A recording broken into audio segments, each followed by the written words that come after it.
বাংলাদেশের মাটি ও মানুষের সঙ্গে জড়িয়ে আছে গ্রামীণ খেলা। আর ময়মনসিংহের কথা আসলেই ঐতিহ্যবাহী হাডুডু খেলার নাম প্রথমেই উঠে আসে। হাডুডু খেলায় শক্তি, কৌশল এবং ধৈর্যের মিশ্রণ দেখা যায়। এই খেলায় বিশেষ কোনো সরঞ্জামের প্রয়োজন নেই, শুধু একটি খেলার মাঠ, কিছু আগ্রহী খেলোয়াড় আর দর্শকদের করতালি যথেষ্ট।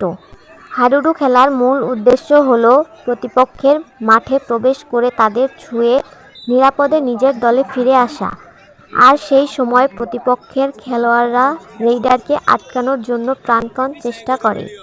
হাডুডু আমাদের ঐতিহ্যের প্রতীক। এটি কেবল একটি খেলা নয়, বরং ময়মনসিংহের মানুষের হৃদয়ে ঐক্যের এক সেতুবন্ধন।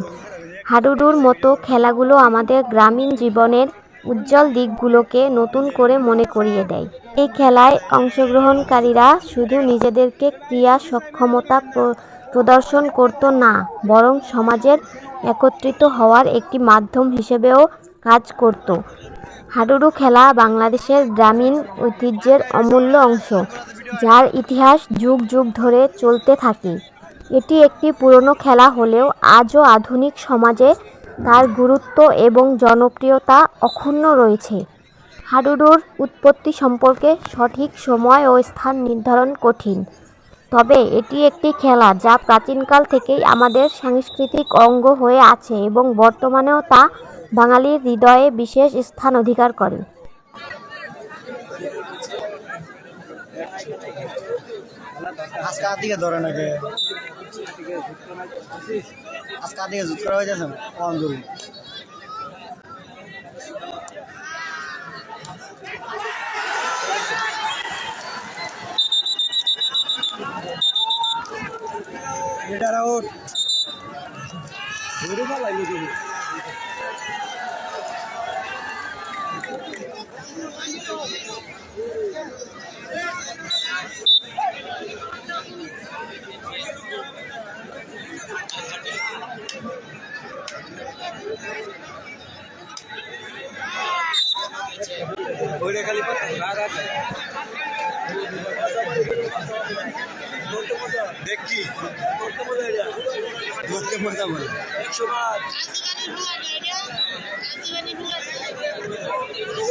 গেঞ্জি দিয়া ধরে গেঞ্জি দিয়া মাছটা হয়েছে ধরার করছে